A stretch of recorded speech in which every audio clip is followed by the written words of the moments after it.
อืมมานั่งผมอยู่ห่มนี่ เชิญกินบ่ขนมเสียขนมไม่ให้กิน นั่งพักผ่อนก่อนไปนอนพักเย็นมาสวัสดีโอเคเปิดภาพมาลมกันอยู่บ้านสกีได้ไหมบ้านน้องป๊อปตอนนี้วาลีอยู่เพื่อนน้องป๊อปพี่น้องเอกกะสิมาคุยกันในหลายๆเรื่องเนาะมานั่งคุยกันจักหน่อยก่อนอยู่ว่าเมื่อยอยู่ปรับความสมดุลมันนะกินอยู่ว่าขนมเพื่อสิกินอยู่หรอกเนาะบางทรงเนาะ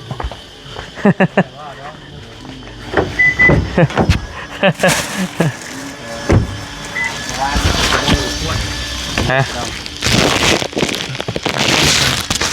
ใช่จานแป๊บนึง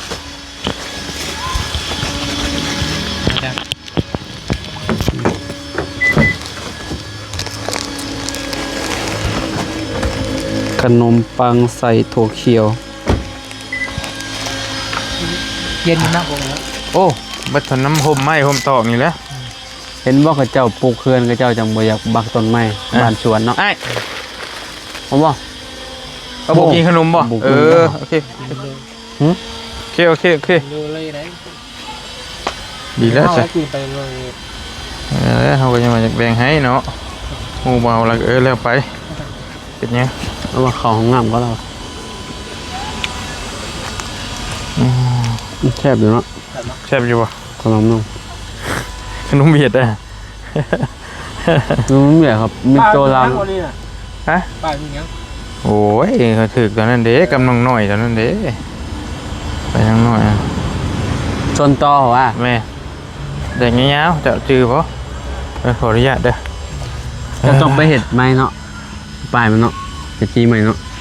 จะป้าไม่ได้นั่นแหละสร้างมันพอบ่ได้แล้วคนนั้นบ่เห็นงามแบบนี้ก่อนเมื่อยเลยเห็ดจีแล้วก่อนนั่นก็เรื่องเบอร์งับอยู่หน่อยตะลุมนั่นไงมืออยู่บ่นะไล่มันเลยจ้ะเบิ้ลนั่นหนึ่งกันนั่นหนึ่งเลยรถเนี่ยแม่เพราะว่าเข้าไปแต่คู่มือฮะนะก็เข้าซื้อมาแบบโดนขับออกตลาดตะลี่เนี่ยมุ้ยมันน่ารักนะผมแต่ว่าผมมีได้ไหมจอดไปเพื่อนร้านใช่ไหมรถเข้าไปคู่มือโอ้ระวังเนี่ยก็บ่เจอเลยตักชีระวังแบบใดสวัสดีตอนบ่ายๆเด้อพี่น้องเด้อบรรยากาศครึ้มฟ้าครึ้มฝนตอนนี้กับบริอยู่เพื่อนน้องป๊อปนี่แหละเลยมามีหลายเรื่องหลายราวสิมานั่งคุยกันก่อนสิว่าเรื่องช่องบริเน่สักเล็กสักน้อยเรื่องช่องเอ็มซีไปแล้วบ่เรื่องช่องติดแดงแต่ว่าเขาแจ้งไปแล้วเมื่อวานนี่ตอนเอาเงินไปให้น้องป๊อปฮะก็ว่าคร่าวๆก็ให้เพิ่นฟังคร่าวๆอยู่คือตอนนี้หันช่องบริช่องหลักหันเป็นติดแดงที่น้องเขาชื่อว่าแบบคำสั้นๆง่ายๆก็ได้คือบ่มีรายได้ถึกยึดเครื่องมือถึกยึดว่าซั่นซะผิดกฎ YouTube เนาะแม่นเฮาเฮ็ดผิดกฎแต่ยังบ่แน่ใจต้นปลายสาเหตุว่ามันผิดจากคลิปใดตัวนี้ยังงงๆอยู่แต่ว่าเพิ่นแจ้งมาว่าเฮาหั่นแบบว่าอีหยังที่เพิ่นเขียนไว้ว่านี่จะเกี่ยวกับส่งเสริมให้ผู้เยาว์ได้รับความสนใจที่ไม่พึงประสงค์วันนี้เราคอยติดใจคลิปนี้นี่คลิปที่ว่าอ๋อโอเคเข้าใจละถ่ายเล็กน้อยเนาะโมเมนต์ถ่ายเล็กน้อยคอยว่าไม่ตู้เรานี่มีผัวเด็กมีผัวอายุน้อยกว่าคอยย่ำพ่อมือน่ะผัวเด็กอย่างสินะผัวเด็กน้อยบริษัทว่าไปนั่นนะกับบ่ฮู้ว่ามันเกี่ยวบ่แต่เพิ่นก็บ่ได้แจ้งตรงๆว่าผิดในคลิปใดและบริสงสัยอีกคลิปนึงแต่อีกคลิปนึงก็ลบทิ่มแล้วตอนนี้ยังไม่ได้ลบตอนบ่เวลาเพิ่นส่งอีเมลมาเพิ่นก็บ่ได้แจ้งว่าเป็นคลิปแบบที่เฮาสงสัยเนาะแม่นนี่แต่ว่าตัวนี้มันบอกละเมิดกฎหลักเกณฑ์ชุมชนแต่ว่าค่อยเข้าเบิ่งนี่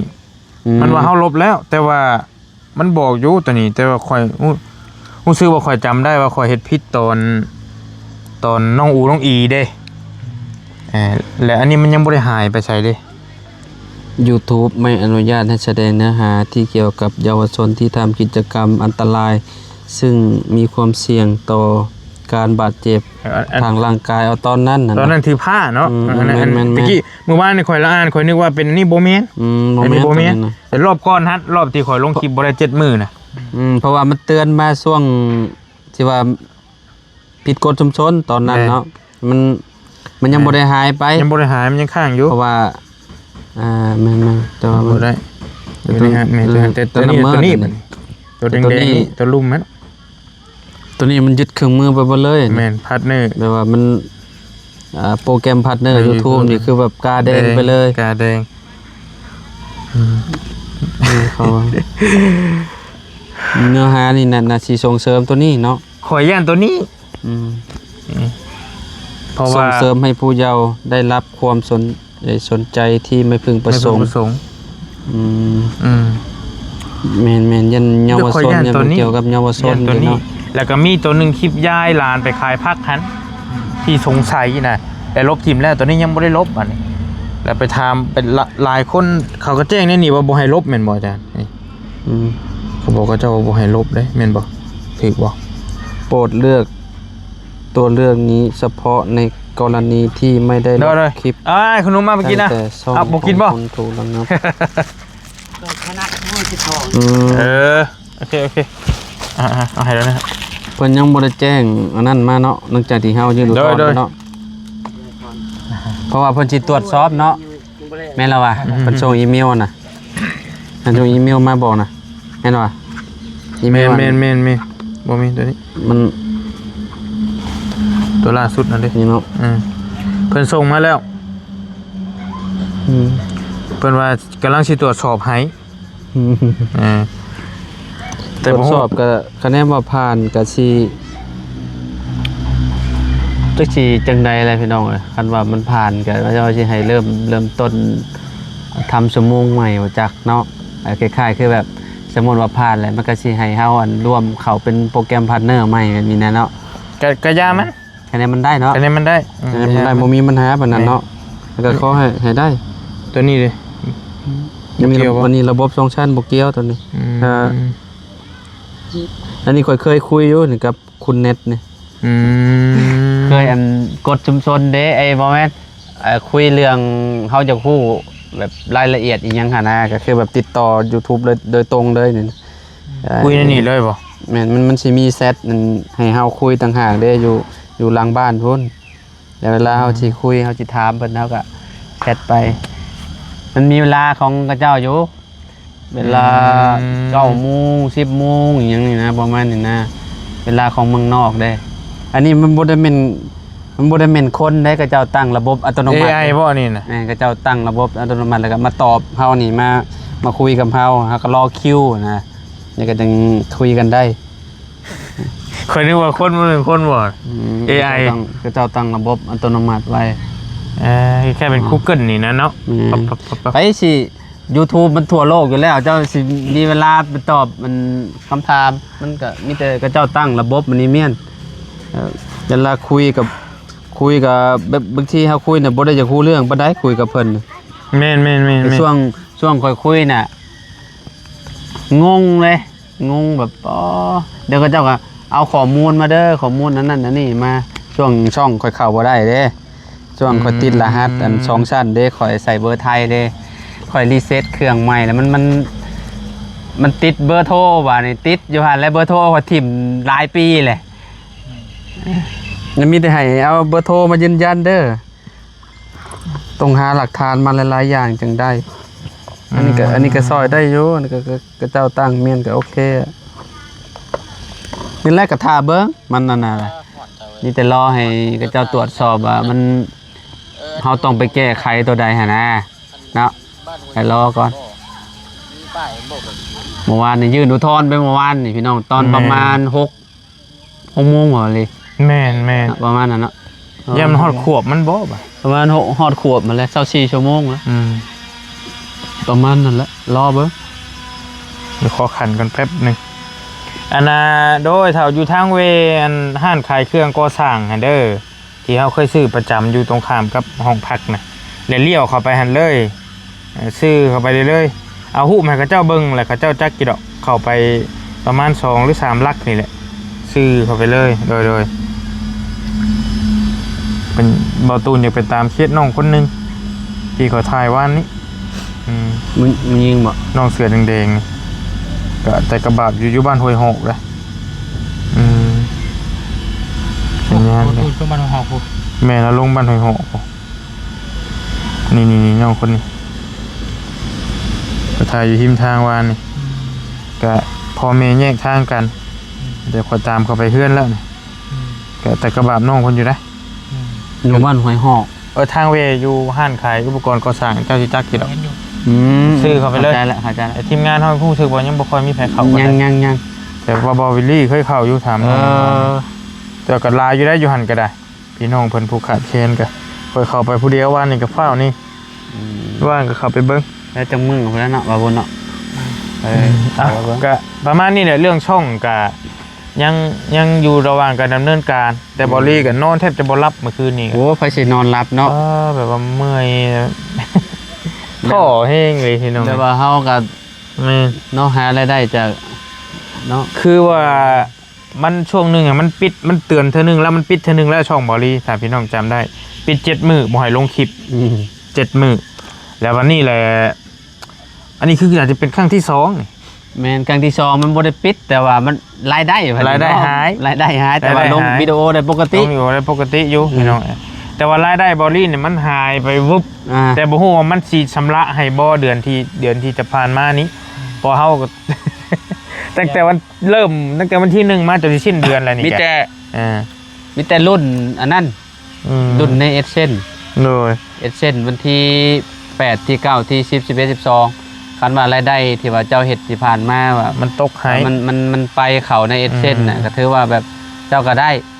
สมมุติว่ามันบ่มีอีหยังเกิดขึ้นอยู่ในเส้นน่ะก็คือแบบเรียบร้อยบ่ได้แล้วรายได้ตอนนั้นน่ะคือน้ำปีน้ำท่วมน้ำท่วมเข่าทิ่มซื่อๆใหม่เราเข่าเนาะเพราะว่าเฮาเฮ็ดงานก็บ่แม่นดอกว่าสิหวังแต่ผลประโยชน์อย่างเดียวแต่ว่ามันก็คือมันเป็นผลพลอยได้ซะพี่น้องเพราะว่าเฮาก็ต้องมาเติมน้ำมันคือชั่วมื้อนี้น้ำมัน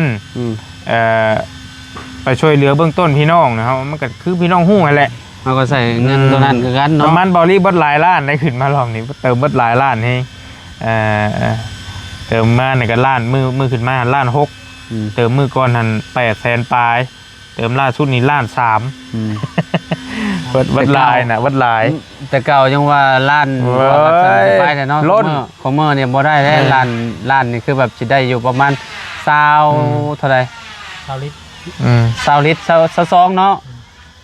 ล้านน้อยๆนี่พี่น้องโอ้ยพี่น้องเอ้ยราคาห้องบอลี่อีก10 มื้อรอบนี้มาอยู่ดนมื้อละ180,000ก็คือรอบนี้เจ้ามายาวเนาะรอบนี้นอนอยู่ดนเนาะอ๋ออยู่ดนนั่นนี่แต่ล้าน8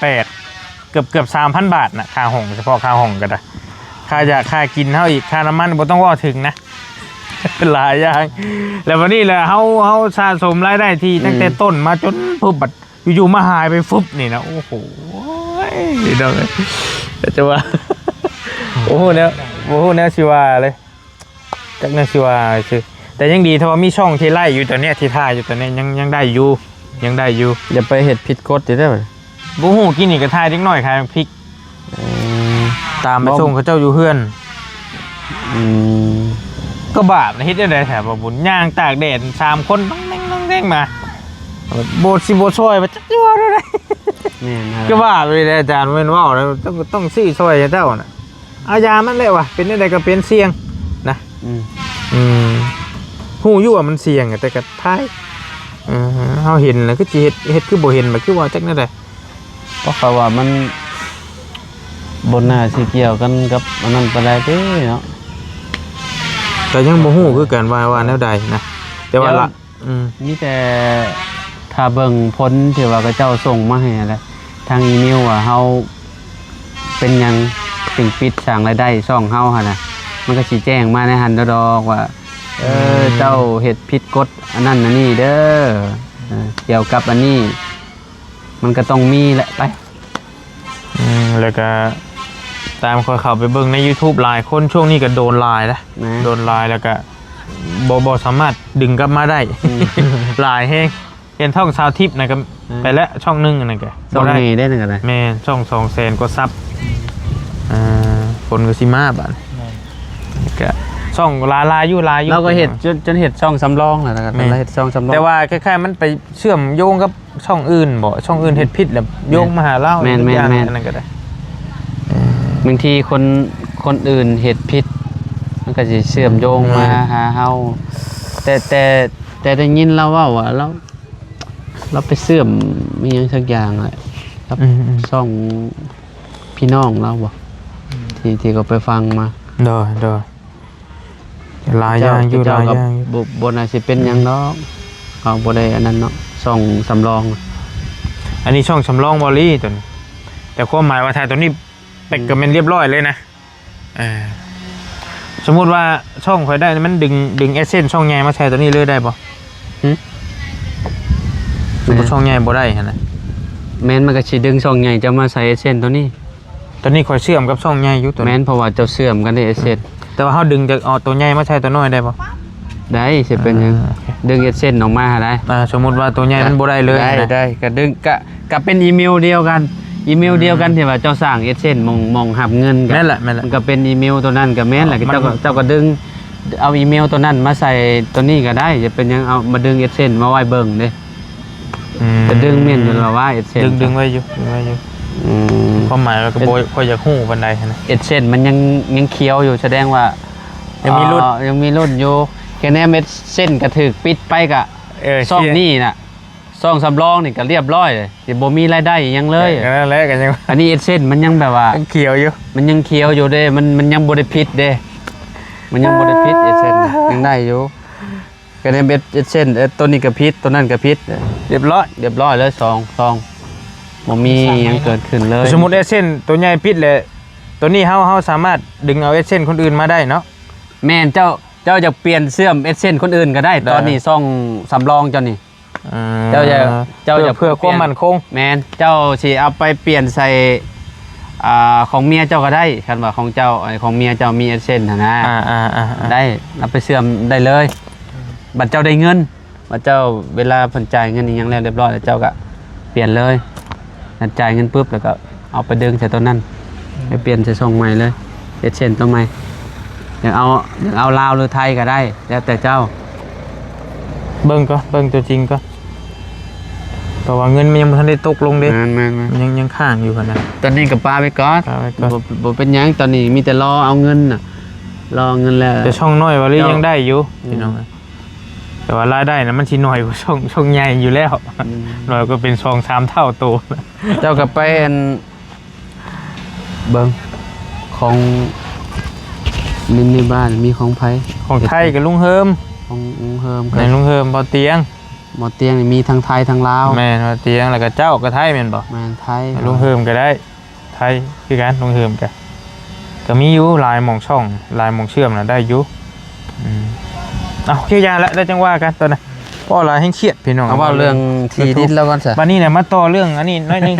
เรื่องที่ดินน้องป๊อปเนี่ยเป็นได้คือเห็นเจ้าว่าเจ้าคุยน้ำเจ้าของที่ดินอยู่ไซต์เจ้าของที่ดินแล้วไม่ได้เงินละคนใดจอดโอ้อันเมย์แล้วยืนว่าน้ำมันไปอันนี้เพื่อนลูกชายเล่าอันนี้คือเพื่อนร้านเล่าอันนี้คือเพื่อนเฮ็ดใหม่คือเพื่อนร้านเล่างามได้หลังนี้เนาะในสุดคือเพื่อนร้านเล่าลูกเรามีอยู่9 คนเลนมีอยู่13ร้านมีอยู่20เอ้ยเดี๋ยวลูกมี9หลานมี13บอลเลนมี13เลนร้านน่ะมี20หลานมี20เลนมี13เลนมี13ลูก9 คนจะคนพี่น้องฟังทันอยู่บ่13กับ20เป็น33บวกอีก9เป็น41บ่42ขอพ่อใหญ่นะจังหวะเราจะมีที่ลายเป็นอีกหมู่บ้านหนึ่งเลยได้เนาะสมมุติว่าเห็นหมู่บ้านเนาะและที่ดินน้องป๊อปอยู่เนี่ยเป็นที่ดินเล่าที่ดินของแม่เลยอ๋อของแม่ของพ่ออยู่มันแต่เราให้ยูยังบริษัทขามคักได้ข่อยกันนี่เพื่อนน้องหน่อยกับดินเล่าเราขออยู่แล้วก็ขอสืบเล่าให้เพื่อนให้เราดิ15 ล้านปีเรา18แต่ คือที่ดินตัวนี้มองเพื่อนน้อยเป็นดินที่ดินบีบบังคับเดี๋ยวมันแคบๆนึงนะแล้วสิขยายมานี่ก็ตีเพื่อนตัวนี้นะก็เลยว่าไอ้สำนัก มันเพื่อนมันอ้อมแอม โอ้นางเอื้อนน้องน้อยนี่ก็ของเราเอื้อน นะ ของเราเพื่อจะได้แบบรีบทีบนี่แมนเบลเลอร์พอวอทอดปุ่นทอดเพื่อนน้องป๊อปนะที่มองกระเจ้าใส่ตะข่ายนะจุดคือแบบชุดหรือมองหันของเรานะตะข่ายแอมเนี่ยนะมองหันแมนเบลเลอร์ของเรา เพราะว่าคอยเคยสื่อคามล่าตะกอนนะก็เลยลองถาม ใครยุซะใครยุคันว่าเจ้าเคยประสาน พ กั อน เราเอาไงยังไม่ มันก็ง่ายหั่นนะ ว่าจะขอลมน้ำเรายังนั้น มีแต่คนมาขอนะแม่ยุยซื้อเหรอแต่ว่าตะกี้มันเป็นป่าเป็นยังไงเราทางเอาเหรอ เข้าใจ แต่อยู่ได้อยู่อีต้นแล้วก็อีต้นนะ แต่วันนี้เลยโตน้องป๊อปนี่คันมีเงินแล้วขายเราก็ขายให้อยู่บ่ ขาย ขายให้ถามราคาอยู่บ่ เราราคาสำคัญกับเพื่อนน้องน้อยนี่ 18 15 ล้าน แต่ว่าคนมาเขาก็เลยว่าถ้าว่าเราขายเพื่อนน้องน้อยนี่มันก็ถึงน้อยอยู่หั่นนะแต่บัดนี้ครอบครัวน้องคนนี้ก็สิหลายคน ขอเขาขอก็ได้ อยากขอขยายออกจากร้ายกว่าเก่าหั่นจะสิได้บ่หั่นนะความหมายของข่อยนะก็คือทั้งอ้ายที่เพิ่นสนใจอยากซอยครอบครัวน้องป๊อปนี่ก็เพิ่นก็ของซ่านก็ส่งมาถามมาบนอยู่ว่าเห็นครอบครัวน้องป๊อปเพิ่นใหญ่แต่ว่าสิขายซ้ำแม่เพิ่นสิขายซ้ำเพื่อนน้อยๆที่บุญเคยซอยมันจักน้อยโพดเอาเดี๋ยวขอขยายออกเติมได้บ่หรือว่าสิขยายออกไปล่ะสิในราคาเท่าใดนะยังบ่ได้ถามตอน ก็ นี้ จะเพิ่มประมาณ17-18ตัวแล้ว เฮ้ยมาบ่ จันทร์ มาบ่จันมาขอคัดหน่อยนึงพี่น้อง โดย ก็ฮอดบ่ เฮ้ย มานั่งกันบ่ เพราะว่าบ่บุญสารวันเถอะนี่เขาเบิ่งแล้วก็จังกาลาย บุญชลวันใช้เบาบุญวัดป้า อะไรบ่บุญวัดป่ามาเนี่ยว่ะเพิ่นบ่จัดพี่น้อง ใช่น้องเพื่อนน้องเพิ่นป๊อปปี้ เพิ่นยังเฮ็ดงานอยู่ หาโมง บ่ทันมา ยังบ่ทันเลิกบ่ แม่นหาโมง 5โมงเลิกเรียน กำลังคุยเรื่องซอยเรือน้องเพิ่นนี่แหละแต่ว่า ตอนนี้ได้บ่ เรื่องดินเรื่องดอนนี่นะว่าจัน ถามเบิ่งว่า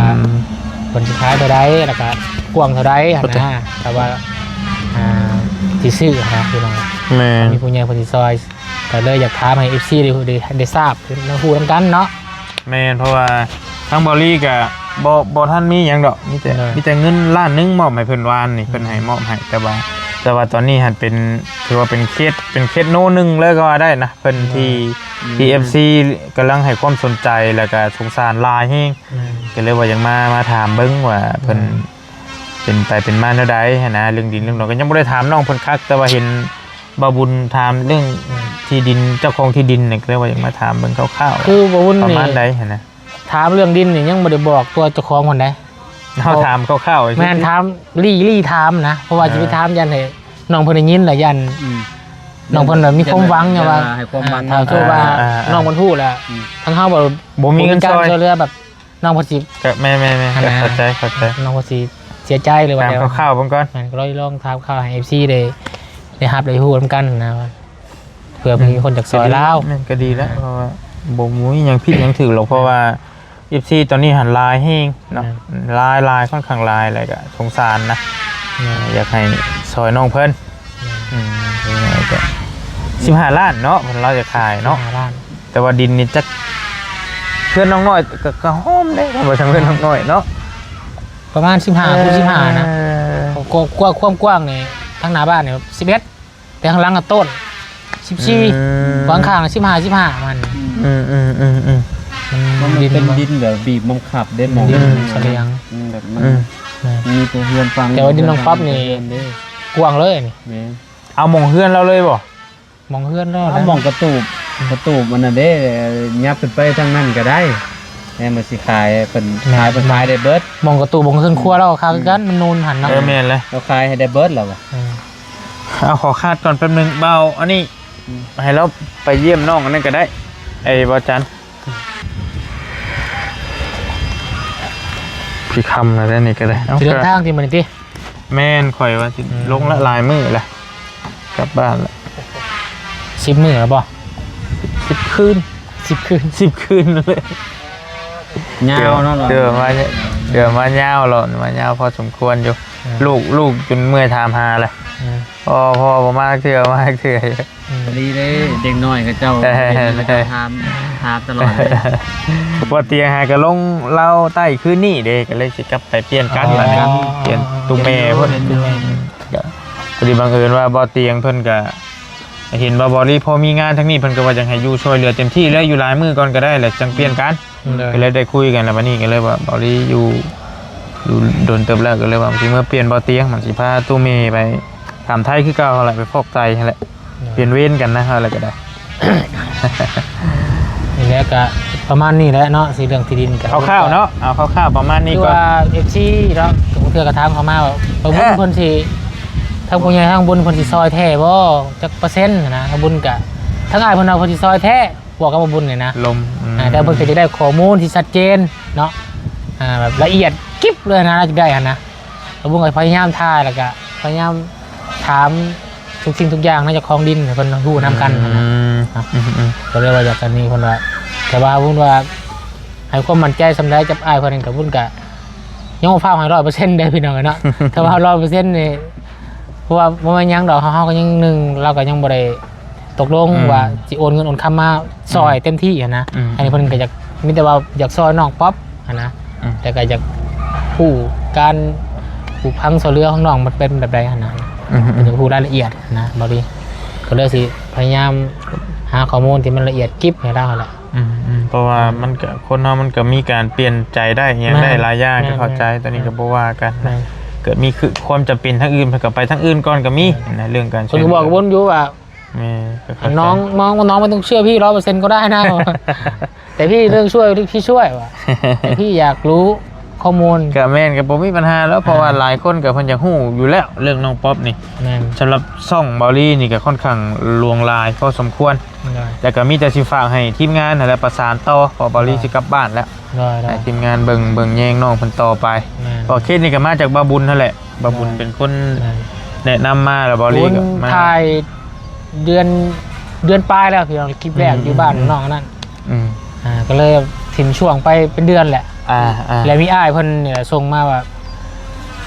ให้มาหาน้องเพิ่นอีกแน่แล้วบุญพยายามถ่ายน้องมาหาเพิ่นน้องเพิ่นตะเถื่อบ่อยู่บ่น้องเพราะเราไปเฮ็ดเวียกเนี่ยจุมพรสิเข้ามาแต่โดนแล้วเพราะว่านึงมาเฮาบ่มี Facebook บ่มีการติดต่อน้องเพิ่นก็เลยบ่ฮู้นะพี่น้องฮู้แต่ว่าเพิ่นไปเฮ็ดเวียกบ่ฮู้ไปเฮ็ดเวียกอยู่ไสก็เลยว่าบ้านเอาเลยมาเลยแล้วมาเห็นน้องเพิ่นขายน้ำมันอยู่หันบ้านนี่บังเอิญพี่น้องเอ้ยเนาะจังหวะพอดีเนาะถึงจังหวะพอดีเพิ่นเลยมื้อนั้นเลยเอาน้องป๊อปตัวนี่เลยเห็นพอดีพี่น้องเลยหรือว่าอาจจะเป็นบุญวาสนาน้องเพิ่นกำลังจะมาหรือว่าจังไดเนาะบุญฮอดก็คือว่าทางบริก็มีมอบเงินให้เด้พี่น้อง1 ล้านเนาะพอได้จุนเจือไม่ให้ล้านนึงคืนมอบให้เพิ่นล้านนึงแล้วก็บ่ตูนให้300,000บ่แม่นนะเด้ซื้อพัดลมแล้วเมื่อนั้นก็บอกให้บ่เตียงเอามาหาแล้วเอาเข้าให้50 โลนะก็อย่างน้อยก็พอได้ซอยชำนี้ก็โอเคแล้วเนาะโอเคแล้วบุญวาสนาเราเนาะแม่ถ้าบุญน้องเพิ่นสิได้ชำนี้ก็ให้อยู่ชำนี้นะคันสิมีต่อก็ให้ไปต่อคือว่าหั่นแหละแต่ว่า FC ให้ความสนใจหลายแฮงหลายบอกเลยว่าหลายแฮงตอนนี้พี่น้องเนาะน่าเห็นใจน้องเพิ่นดูเนาะกำพร้าพี่น้องก็เป็นคนหนึ่งที่แล้วเฮามานั่งอยู่กับเพิ่นนั่งถ่าได้นั่งถ่าเพิ่นมาแต่เฮ็ดเวียกนะก็ถือว่าเป็นการดีบ่เวียนเนาะแม่นบ่ให้บ่แม่นว่าถ้ามันกลับกันคือน้องเพิ่นถ่าเฮามาซอยนอนถ่าอยู่เฮือนบ่แต่นี่เฮาถ่าเพิ่นมาแต่เฮ็ดเวียกก็ถือว่าเป็นบุคคลหนึ่งที่ก็มีการมีงานแล้วก็ขนาดว่าเฮามาซอยก็ยังน้องเพิ่นบ่ได้ค่อยหยุดนะมีก็ไปเฮ็ดเวียกปกตินะกันว่าเฮาคือว่ากันคือกันสิเปรียบเทียบใช้บางคนก็เห็นคนมาช่วยระยะแล้วบ่ไปแล้วเฮ็ดเวียกนอนถ่าดีกว่าเพิ่นมาเอาดูเพิ่นก็เอามาให้แม่นอันนี้ก็ยังว่าเจอ10 คนมาถ่ายกับผู้ละแสนล้านนึงเด้เนาะเดี๋ยวเพิ่นคิดนะน้องเพิ่นบ่ได้คิดว่าแต่เฮาก็ยังบ่ทันเผาย่องว่าอันนี้ก็เว้าตามความเป็นจริงที่เฮาเห็นอยู่นะก็ถือว่าโอเคอยู่น้องเพิ่นก็ได้การเว้าการจาเพิ่นก็ถือว่าพอไปพอมาเพิ่นตรงไปตรงมาแหละจะได้ก็นั่นแหละเนาะก็จังค่อยว่าติดตามในเคสทีมงานต่อไปจังค่อยว่ากันบอลี่จะได้เดินทางแล้วคันว่ามีโอกาสก็สิขึ้นมาน้ำไม้สิขึ้นมาเบิ่งน้ำไม้ จะสิเมื่อ เมื่อเบิ่งตัวแม่ ค ก่อ รอน บ เนาะ ครัวก่อนแม่หลายอย่างอยู่นั่นก็ได้ ที่ซอยคนอื่นเราต้องเบิ่งครอบครัวก่อนเลยนะ สิไปเบิ่งบัญชีอยู่ไทยนี่ อืม ก็ยังบอกอยู่ เนาะ ยังบ่ได้อยู่อันนั้นก็ยังมาพ่อนี่อีกข่อยได้ข่อยจะนอนที่บ่รับนะเว้ยเฮ็ดใส่กันวิดีโอได้ ก่อยลงคลิปไปว่าเนี่ย เป็นเดือนทั้งเดือนแหละนั่นก็ ต้นบาวลี่เด้ว่ะ ส่งมาในกลุ่มครับบาลีเป็นยังไงได้วะคือ มัน ต่าง มี ได้ แต่แนวนักๆด้วยนะมีแต่แนวแบบทรัพย์สินหายด้วยนะ มีแต่ทรัพย์สิน แม่ค่อยหายก็บ่แม่นสิหายนิดหน่อยเด้บัดคือแต่อยู่ไทยก็50,000แต่ YouTube บ่รีบ่ว่าหรอกว่าเท่าใดแต่ก็หลายเติบนะ โอ้แบบโอ้ยเว้ยอยากได้สิว่าซื่อ ปีคนเก้า เป็นเวรเป็นกรรมหยังเฮาเฮ็ดไว้บ่คงคือกันบ่ได้ใดพี่น้องเอ้ยจ้าละสิให้กันน้ำตาบ่ออก ให้ข้างในบ่ เมื่อยแล้ว ให้ข้างใน นั่นแหละสิฮะค่าน้ำมึงน้ำมันให้อาจารย์ก่อนสิกลับ โอ้สิให้ก็ให้ยังบ่ให้ก็ได้ เอาบ่ได้เลยเอาจังได๋ เพ ก็ ราะว่า ต้องเอา ไปเติมน้ำมันฮั่นจ้ะว่ะ ยาแล้วเพราะว่า เอาเนาะซ่องกะเปิดสิสร้างรายได้ เงินเดือนรอบที่แล้วนี่ก็ยังอยู่ยังสิไปเอาน้ำเจ้เพิ่นอยู่แสดงว่า